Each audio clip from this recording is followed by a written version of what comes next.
दोस्तों, स्वागत है आप सभी का आपके अपने YouTube चैनल शालू पाठशाला में। आज हम नेक्स्ट यूनिट कर रहे हैं ग्रेविटेशन। ठीक है, एग्जामिनर के क्वेश्चन है जिसको आज हम डिस्कस करेंगे, जो कि एग्जाम टीजीटी साइंस के एग्जाम के लिए बहुत इंपॉर्टेंट है। तो शुरू करते हैं क्वेश्चन नंबर 1 के साथ। Two object of different masses free falling near the surface of the moon would be. दो ऑब्जेक्ट हैं डिफरेंट मास के, फ्री फॉल कर रहे हैं near the surface of moon, तो क्या होगा। ठीक है, तो दो ऑब्जेक्ट मूव कर रहे हैं तो क्या होगा, यू क्या होगा, जीरो। ठीक है, ओके, यू क्या होगा, जीरो। ठीक है, तो क्या होगा, एक एक इंस्टेंट टाइम पे जो वेलोसिटी होगी दोनों की सेम होगी। ठीक है, एट एनी इंस्टेंट टाइम जो वेलोसिटी होगी वो सेम होगी। तो यहाँ पर क्वेश्चन नंबर 1 का ए ऑप्शन बिल्कुल करेक्ट होता है। क्वेश्चन नंबर 2 देखते हैं। The value of acceleration is due to gravity. The value of acceleration due to gravity क्या होता है, g is equals to capital G M R square, यही होता है फॉर्मूला। ठीक है, यही होता है फॉर्मूला। तो जो रेडियस ऑफ द अर्थ है वो smaller at the pole as compare to the equator. ठीक है, तो इक्वेटर पे तो वैल्यू होगी जी की वो ग्रेटर होगी पोल पे और लीस्ट होगी इक्वेटर पे। ठीक है, तो यहाँ पर सी ऑप्शन करेक्ट होता है क्वेश्चन नंबर 2 का। Okay, easy question. Next move करते हैं क्वेश्चन नंबर 3 की तरफ। Question number 3, the gravitational force between two object is F. क्या दिया है, एफ दिया है। ठीक है, if the mass of the object are half without changing the distance, distance आपने नहीं बदला लेकिन आपने मास को हाफ कर दिया है, then the gravitational force would be. तो ग्रेविटेशनल फोर्स क्या होगी, तो F is equals to G m1 m2 upon d square. ठीक है, तो यहाँ पर किसको हाफ किया है, यहाँ पर उन्होंने m को हाफ किया है, तो करते हैं इसको भी हम हाफ, जी m1 upon 2 m2 upon 2 upon d square. ठीक है, अपॉन डी स्क्वायर। तो इसके बाद क्या हुआ, जी m1 into m2 upon 4d square. ठीक है, तो f क्या हुआ, f अपॉन 4। ठीक है, तो कितना हुआ यहाँ पर, f अपॉन 4, ऑप्शन ए। ठीक है, तो क्वेश्चन नंबर 3 का ऑप्शन ए करेक्ट होता है। ओके, मूव करते हैं नेक्स्ट क्वेश्चन, क्वेश्चन नंबर 4 की ओर। A man is whirling a stone tie with a string in a horizontal circular path. If the string break, अगर उसने एक स्ट्रिंग पे क्या सर्कुलर पाथ में एक स्टोन को घुमा रहा है। ठीक है, अगर वो स्ट्रिंग टूट जाए तो क्या होगा, तो क्या होगा, जो स्ट्रिंग है वो ब्रेक हो गई, तो जो फोर्स होगी जिसके थ्रू वो सर्कुलर पाथ में सेंट्रीपिटल फोर्स की वजह से वो मूव कर रहा तो यहाँ पर नो मोर लॉन्गर क्या रहेगी, सेंट्रीपिटल फोर्स नहीं रहेगी, सॉरी सेंट्रीपिटल फोर्स रहेगी नहीं।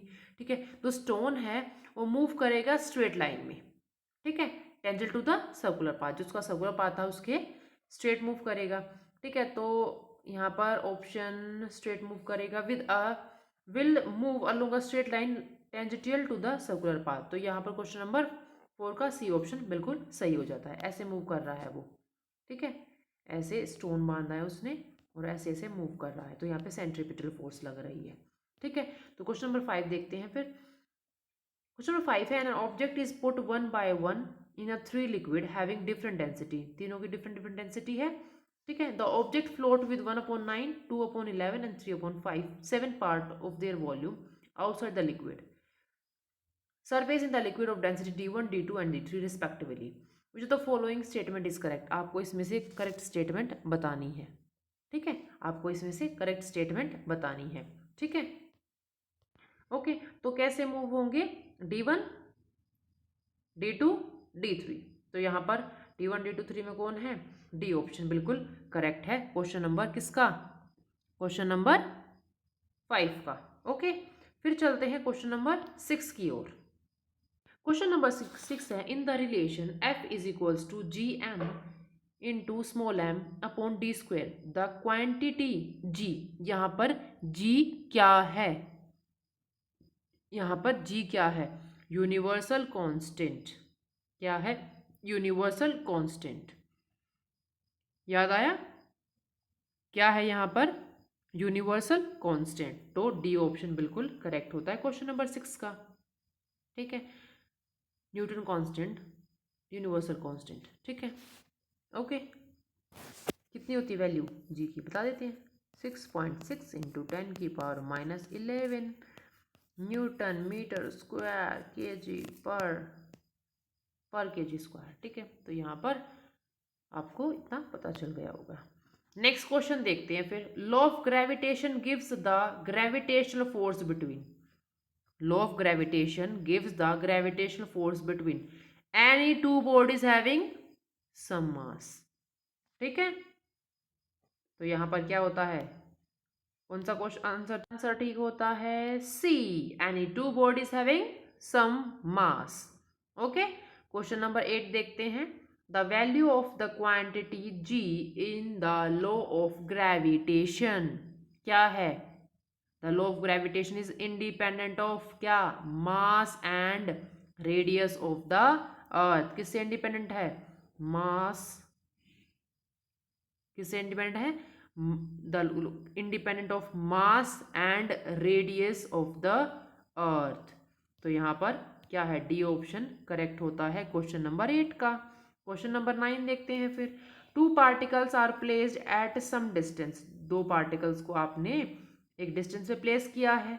If the mass of each of two particles is double, अगर आपने उनका मास डबल कर दिया, अगर आपने उसका क्या चेंज नहीं किया, डिस्टेंस चेंज नहीं किया, तो ग्रेविटेशनल फोर्स बिटवीन देम क्या होगी, तो ग्रेविटेशनल फोर्स बिटवीन देम क्या होगी, 4 टाइम इंक्रीज, पीछे भी हमने किया ना उसका उल्टा थोड़ा सा। ठीक है, तो gravitational force between two particles क्या होगी, 4 टाइम इंक्रीज हो जाएगी।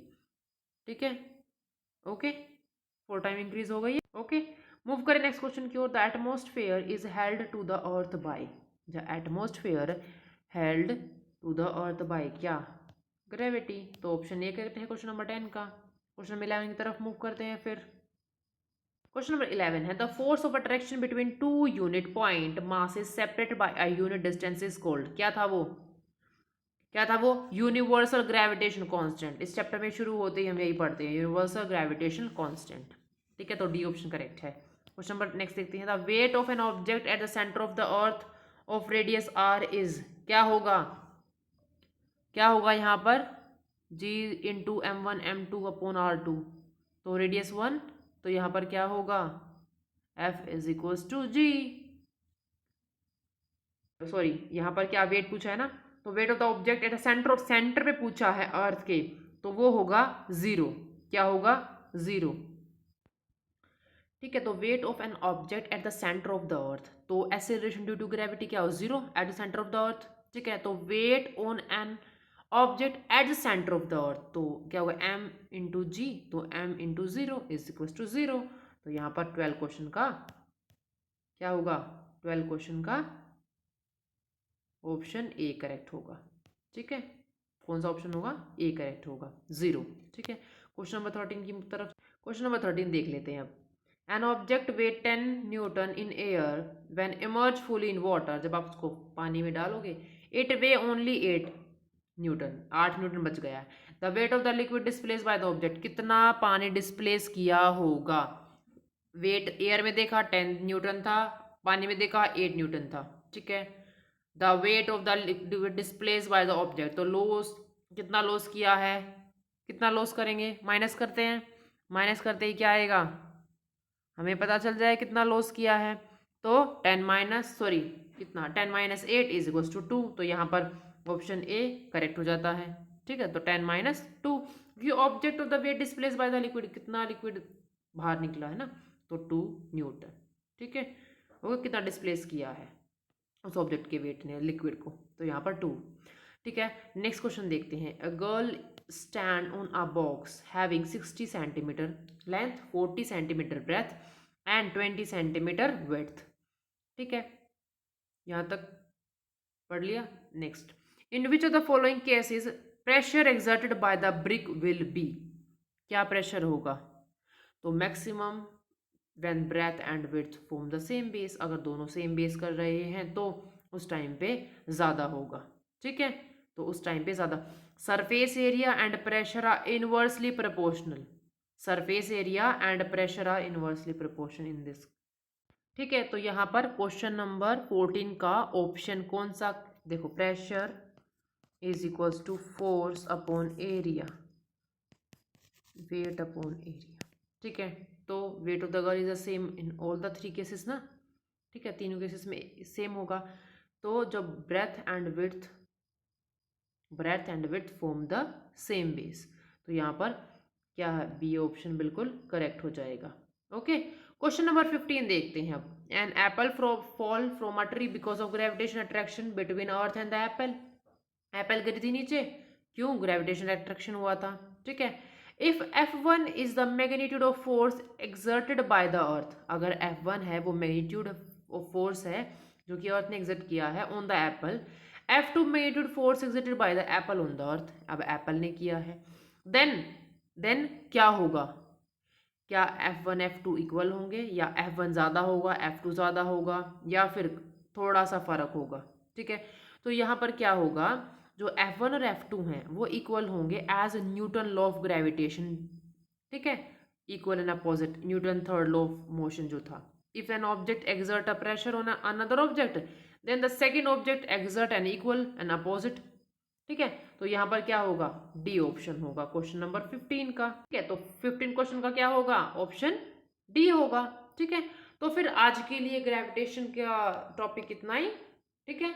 मिलते हैं नेक्स्ट वीडियो में नेक्स्ट यूनिट के साथ, और एग्जाम्पलर के क्वेश्चंस लेके आएंगे एनसीईआरटी से, ठीक है।